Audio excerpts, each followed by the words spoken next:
Their location in the heart of Eurasia gives them incredible importance and unbelievable potential. Sadly, previous American presidents neglected this region completely. It's an unbelievable region, and by the way, it happens to be an extremely wealthy region, too. But we are fixing that mistake, and I'm committed to making America's partnership with each of these countries stronger than ever before. And I've had a relationship long before this. We've had a great relationship with some of the leaders sitting at the table, and I understand the importance of this region. One of the most important regions. A lot of people don't know that or didn't know that. One of the key items on our agenda is critical minerals. In recent weeks, my administration has strengthened American economic security by forging agreements with allies and friends across the world to broaden our critical mineral supply chains. We had a great relationship and a great meeting with President Xi of China. And we went also, as you know, our new and fantastic Prime Minister of Japan. If you take a look, what we've done is pretty amazing. We were with the President of South Korea. We went to Malaysia and lots of other places and had a lot of meetings while in South Korea. And I think it was a tremendous period of time. We took in at least $2 trillion pouring into our country. There's never been anything like it. We have almost $18 trillion of investment. And by the time we finish out our first year, we probably will have about 20 or 21 trillion, with a T, trillion dollars of investment. And there's never been anything like that in the history of the world, not just the United States. This is really the world we're talking about, nor has anything been close. It's a great honor. I've had a very talented team next to me, but it's a great honor to have that kind of economic power. This was helped greatly by tariffs. It was helped greatly by November 5th, which was the election, presidential election. But our countries and the countries that we're dealing with, they're promoting security, stability, and everything else that you can imagine for the entire world. 3 months ago, my administration also brokered a historic peace agreement between nearby Armenia and Azerbaijan, one of the 8 wars that we ended in 8 months. At that time, 8 months, we're looking to end one more, if that's possible, Russia and Ukraine. We haven't gotten there yet, but I think we've made a lot of progress. As I said at the time, that historic accord includes the construction of the new Trump route. It's such a beautiful thing. They named it after me. I really appreciate it. It's actually a big deal. But it's the new Trump route for international peace. This is a road that's being carved and goes through some of the most important places anywhere in the world, some of the most important places economically also anywhere in the world, which will boost commercial activity on the other side of the Caspian Sea, helping nations throughout Central Asia. I'm optimistic that each of the countries here today will reap the benefits of peace if they embrace the opportunity that we've unleashed with the agreement. Some of the countries we're talking about and some of the countries represented here are going to be joining the Abraham Accords, and that those announcements will be made over the next little while. The Abraham Accords are very sought after right now. We're going to be announcing some very important countries that are joining, and for Jared and for Steve Witkoff, we appreciate the great job you've done. This evening, I'm also delighted to report that Kazakhstan has officially agreed, and that's official now, as of about 15 minutes ago. A tremendous country with a tremendous leader has officially joined the Abraham Accords. And I just want to thank you, Mr. President. It's a great honor. It's a tremendous honor to have you. Really great. Once again, I'm grateful that each of these respected leaders has made the trip to Washington, and I'm delighted to continue our conversation over dinner. We're going to have a little working dinner, short one. They've been flying a long way. It's a long flight, but we're going to have a quick but very fruitful dinner. I want to thank the media. You've covered it very fairly, and it's really a great honor to be with these incredible leaders. These are highly respected people, and there's no games. They don't play games, I want to tell you that.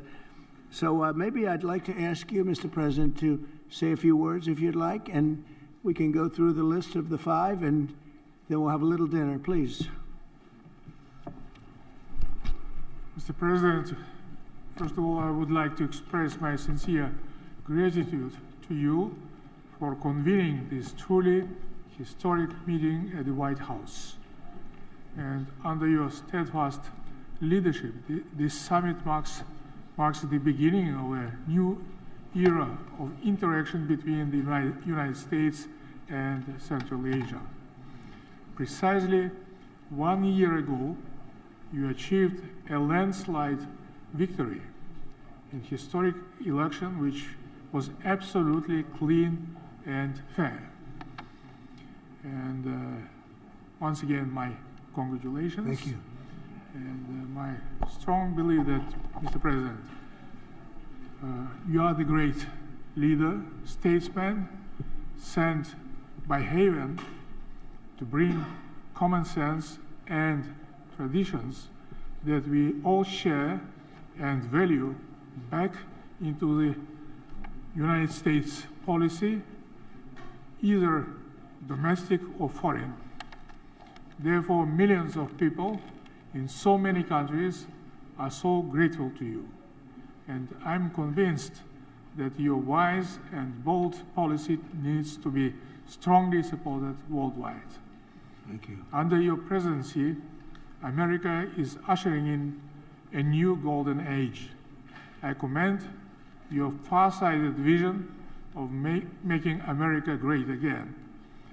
This inspires me to pursue target-oriented strategy towards building just and strong Kazakhstan on the basis of my concept, law and order. As President of Peace, you, Mr. Trump, brought to an end 8 wars just within 8 months. Thus, you have evidently reinforced America, its role as a pillar of international stability. Mr. President, I highly appreciate your unwavering support to advancing Kazakh-American multifaceted cooperation. As early as in your first term in the White House, our relations have been legally fixed as enhanced strategic partnership. The United States is the largest investor with over $100 billion in our economy as its perpetuum mobile. Our trade turnover has doubled in recent years and is approaching $5 billion. We cover almost 25% of America's domestic uranium demand. Kazakhstan has become a home country for 600 American companies. So I think that it's a very good figure. And during my visit alone, our businesses are concluding deals worth over $17 billion, paving the way for even greater B2B partnership. So my political will to seize all those unique opportunities, and this will is firm, is irreversible, and I will keep all important issues under my personal attention. I have no doubts that we have very bright future as it comes to our bilateral cooperation. Thank you, Mr. President. Thank you, Mr. President. Great job, too. Thank you very much. Please.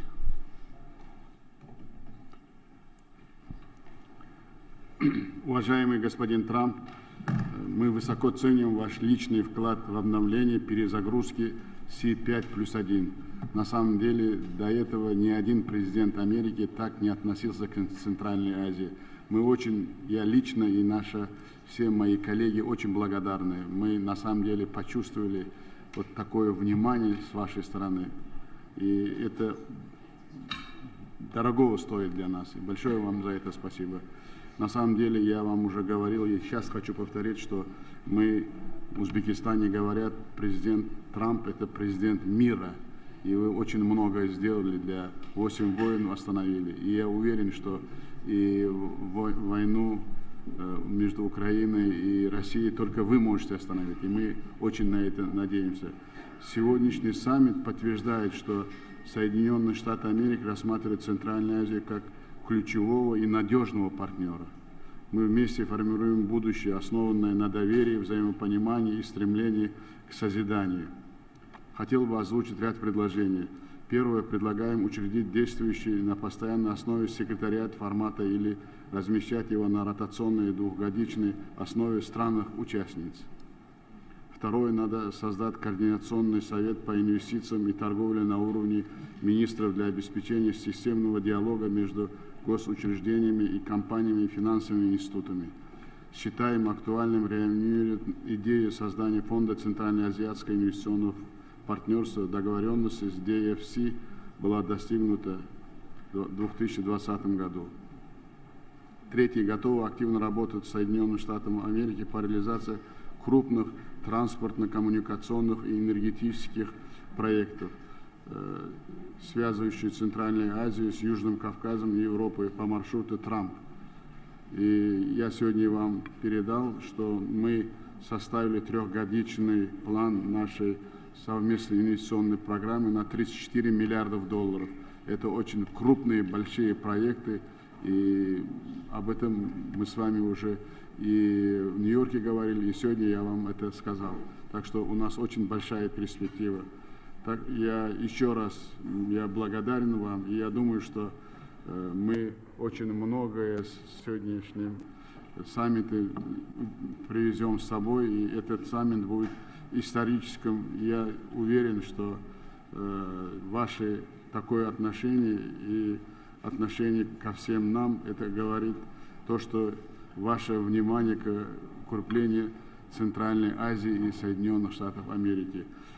C5+1 должен стать Central Asia and the US. C5+1 have to become efficient mechanism of our practical partnership. And I propose to host our next summit in 2026 in Samarkand to establish this further. I'm pretty sure that, I'm convinced, Mr. Trump, that under your leadership, it will be a strong partnership. Thank you very much for your attention, and we will be well prepared for the summit in Samarkand. Thank you very much. Great job. Thank you, Mr. President. Please.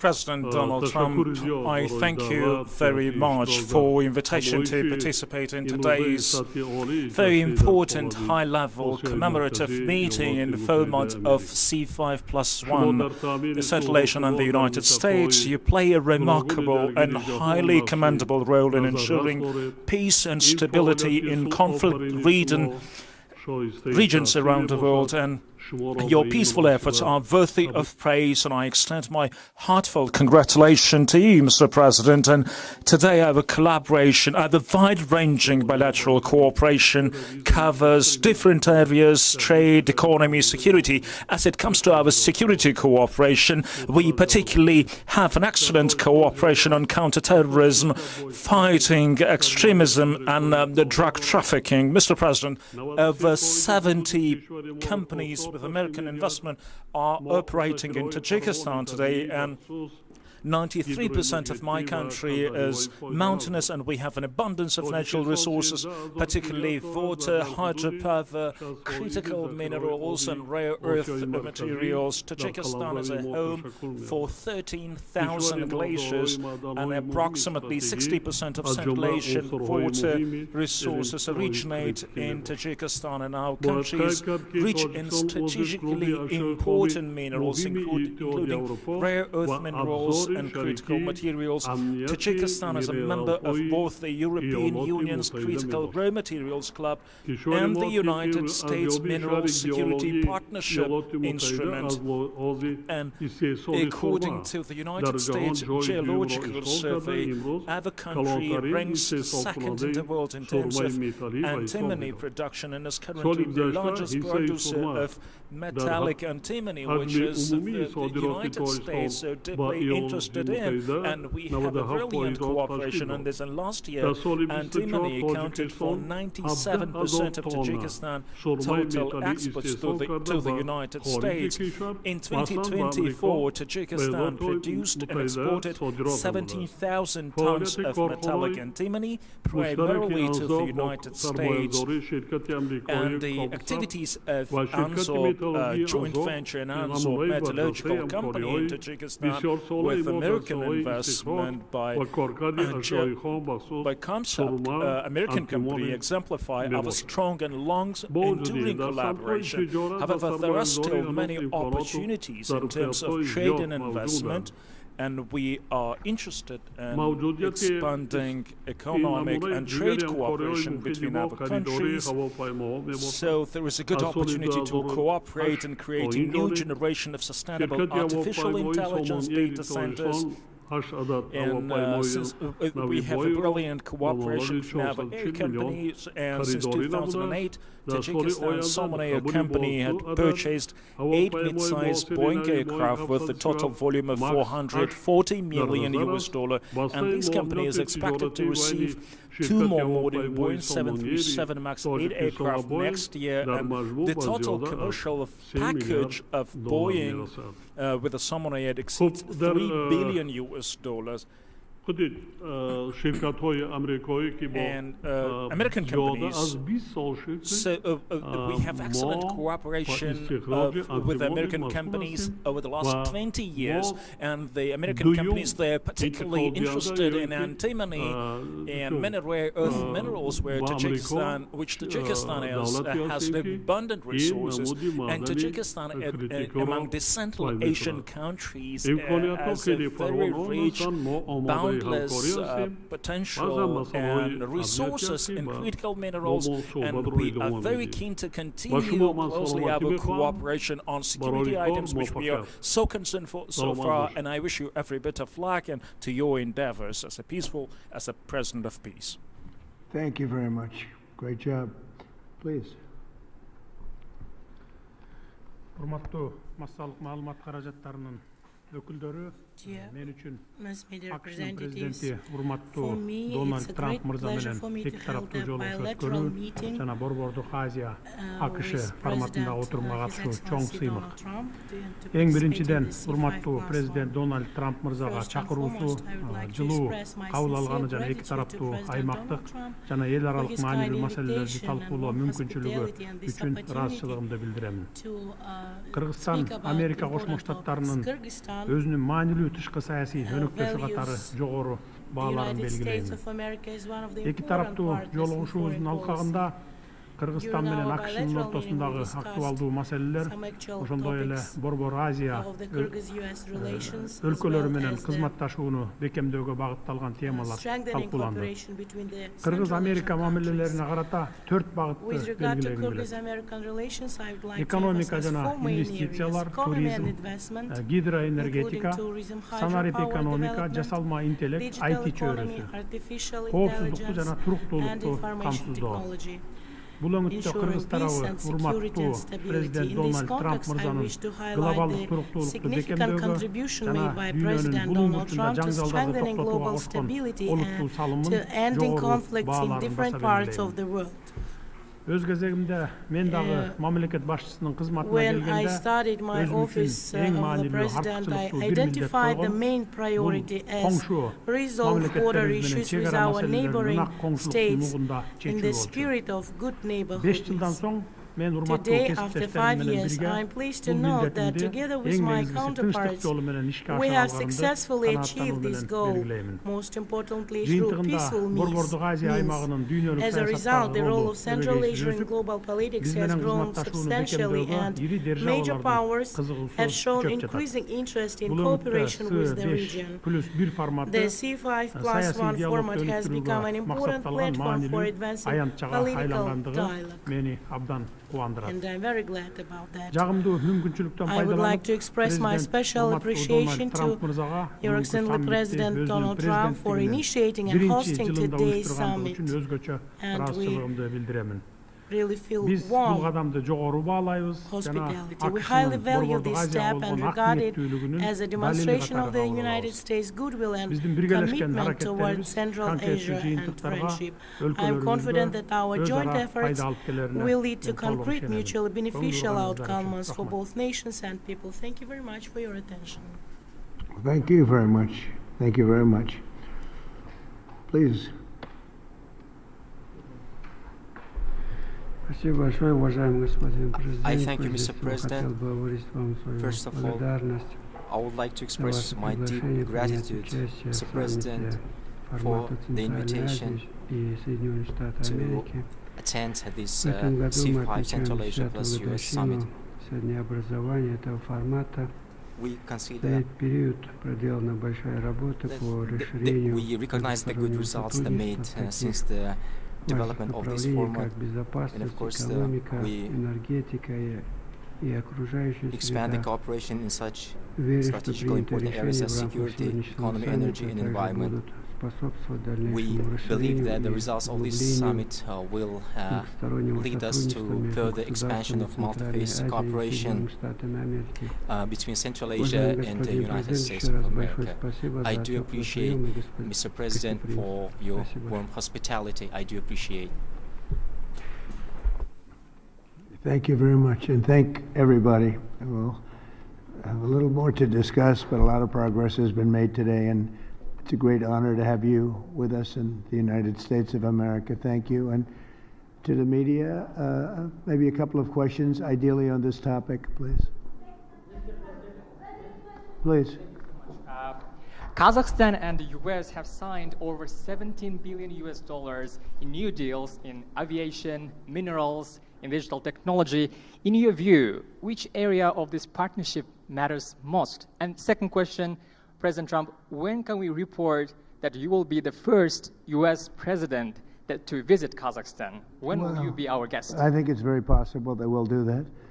And I think all of those are very important items when you think of it, right? It's you never know from year to year. One becomes more important than the other, but they're all important, and your country has great natural resources and a great president. Very great president. Thank you. Okay, thank you very much. Yes, please. Vanik amendment. We are just expecting. What? Say it again. Jackson-Vanik amendment. Oh, go ahead. Yeah, go ahead. Thank you, Mr. President.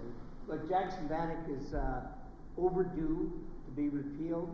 With the help of the president, with working with the president, we are going to get that repealed in the very near future. Thank you, Mr. President. Okay, thank you very much. Yes, please. President, on this topic, Kazakhstan already has diplomatic relations with Israel. Can you talk about the significance of this agreement in terms of what it would signal to the region as Gaza moves toward rebuilding? And on the shutdown, there's been discussion about potentially a deal, but it would involve rehiring the federal workers who were laid off. What's your opinion of that? Well, we're going to see about the shutdown. Look, the shutdown is caused by the Democrats, and we're not going to spend $1 trillion or $1.5 trillion on health care for people that came into our country illegally, many of them from prisons and many of them drug dealers and murderers, 11,888 murderers. We're not doing that, so we'll see about that. We shouldn't, they should have, as they've done always in the past, it should have just been extended. It could have been extended very easily, and it should have been. Yes, please. The Abraham Accords is significant, sir, given that they already have diplomatic relations with Israel, what this agreement is supposed to signal? You want to answer that, please? Yeah, so I think the diplomatic significance is that it gives great momentum to the Abraham Accords. And to recap for those those who are listening who don't appreciate, the Abraham Accords, of course, is the historic agreement struck by the president in the first term to rebuild the alliance structure and the relationships between Israel and a number of the majority Muslim countries in that region of the world. What the president has done is actually signaled that the momentum of the Abraham Accords is alive and well in the second administration. I think it's not just going to be Kazakhstan, but also a number of other countries that join in the months to come. So it's a great signal, a great act of friendship, and a great sign that the Abraham Accords is alive and well. Marco? Oh, just I think that's the wrong way to analyze it. There's a lot of countries that have diplomatic relations with one another. The Abraham Accords is a partnership. It's an enhanced relationship beyond just diplomatic relations and having embassies in each other's capitals. It is, and it's not just with Israel, it's with all the other countries that are part of the accord. You're now creating a partnership that brings special and unique economic development on all sorts of issues that they can work on together. So that's really the benefit of it, and the strength of it is to have majority Muslim countries, the Jewish state, able to partner on things to show the world that it is possible. Essentially, we've really expanded the Abraham Accords, and one of the reasons is we are right now in negotiations or talks with many countries that really wanted to come in, but they couldn't because of the status of Iran. When Iran had a possibility of nuclear weapons, which they do not have now, when Iran was the bully of the Middle East, let's call it the bully of the Middle East, which it isn't anymore, they had a hard time going against that. I understand that. Now that Iran has been very much decimated in terms of their nuclear and in terms of their regular, because of the actions we took with those beautiful B-2 bombers and other things, people really want to come in, and so we are in very active discussions with the more traditional potential members of the Abraham Accords. The four originals are phenomenal, and they're doing really well. They're making a lot of money with trade and other things being in the Abraham Accords, and we're expanding it a little bit.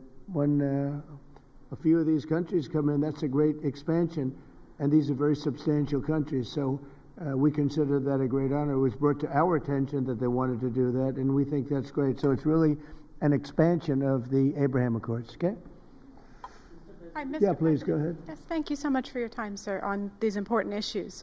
I wanted to hear if you have an update on the Russian oil sanctions. We're seeing reports that the exports are way down. So how do you think that could affect the war in Ukraine, the United States' interests, and your partners here tonight, too? Well, I can say that the exports from Russia are way down. We just like to see an end to the war. We'd love to see an end to that war. So many people are being killed. A lot of Russian soldiers are being killed. So we think at some point they're going to get very smart and they're going to do that. So, yeah, the Russian exports are substantially down.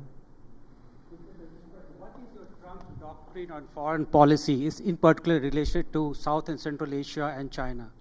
Well, look, we had a tremendous meeting, as you know, with President Xi in China, and my doctrine would be denuclearization, because we have enough nuclear. We're number one, Russia's number two, China's number three, way behind, but they'll be even in 4 or 5 years. They're, working overtime on nuclear weapons.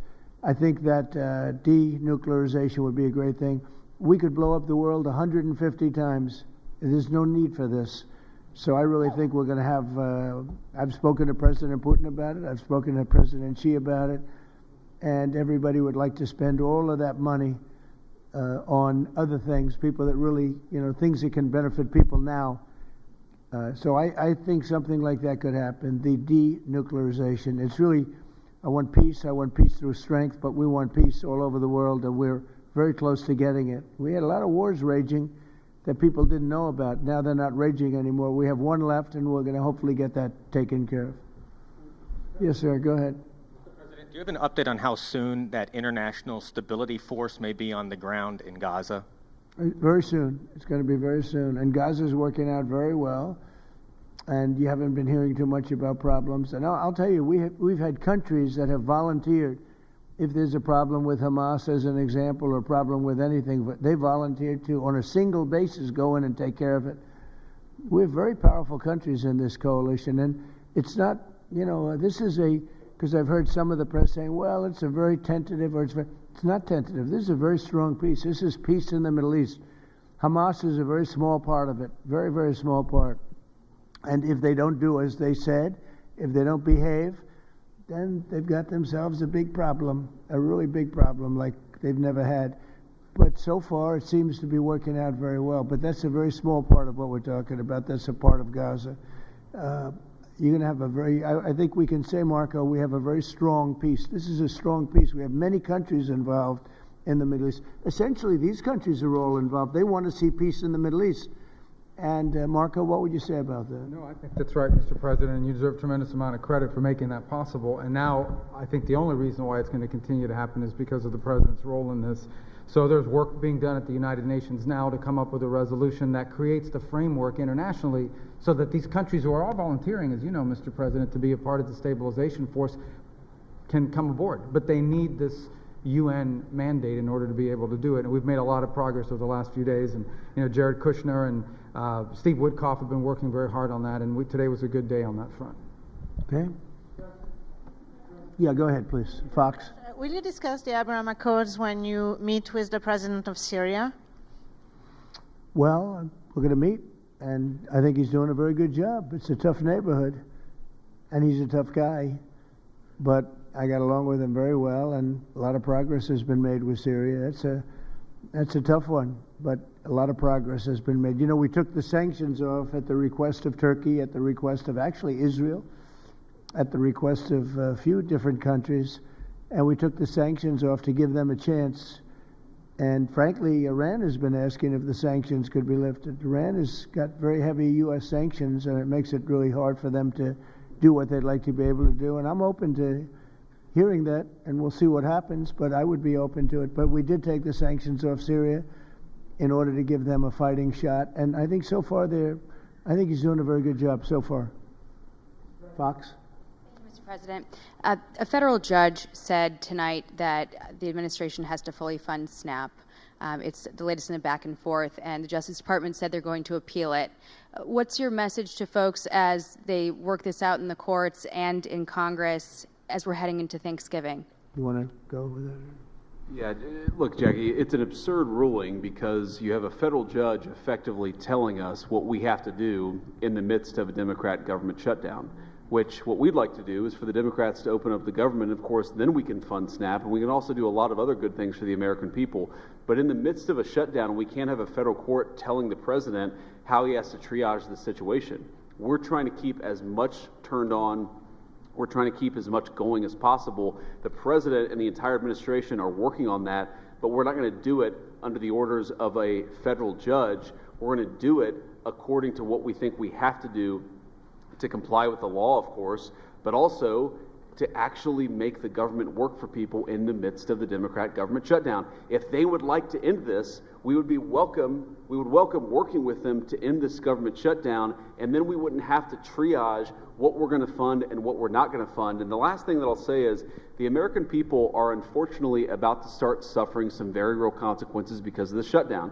In the past, when you had a government shutdown, you would have under the Obama administration, they would lean into all of the problems it was going to cause for the American people at the beginning of the shutdown. The president has told us to keep as much going as humanly possible, but after 30 days of this thing, 40 days of this thing, you're going to start seeing very real travel delays. That's because the Democrat government shut down. You're going to start seeing SNAP benefits run out. That's because the Democrat government shut down. They should stop this charade and open up the government. That's what we want them to do. We've been asking them to do it for 40 days. It's time. And you know, one other thing, our country has to remain very liquid because problems, catastrophes, wars, could be anything. We have to remain liquid. We can't give everything away based on a number. Here's an example. When I was president, the number that you're talking about was a tiny fraction of what it is now. Biden went totally crazy, gave it to anybody that would ask, gave it to people that were able-bodied, had no problem. Anybody that would ask, we get the number. And it's many times the number of people are on. That wasn't meant for that. It was meant for people that had real problems, in many cases people that were down and out, people that could be saved. It wasn't meant for people that could do whatever they want, the people that say, well, I don't think I'll work, I'll just, collect this money. Take a look at the number of what it was during my administration and what it was during the Biden administration. It went up many, many times my first term. One other thing, a number came out today that was amazing. Walmart. I trust Walmart. Arkansas, great place, Arkansas, great company, Walmart. They announced today after many years, they do this every year for many years, that Thanksgiving for the United States of America under Donald Trump as president is 25% less for Thanksgiving meal with all the trimmings than it was under sleepy Joe Biden's administration. So we talk about affordability. I think that's the best chart. That's better than a poll. That's better than anything I can think of. So Walmart, which everybody trusts, and I trust, and everybody trusts Walmart, they're not looking to do anything except give the numbers. And they have for many years. They talk about the cost of Thanksgiving and the cost of living through Thanksgiving and enjoying Thanksgiving. For Joe Biden, it was 25% more than it is for me at a later time. Our energy costs are way down. Our groceries are way down. Everything is way down.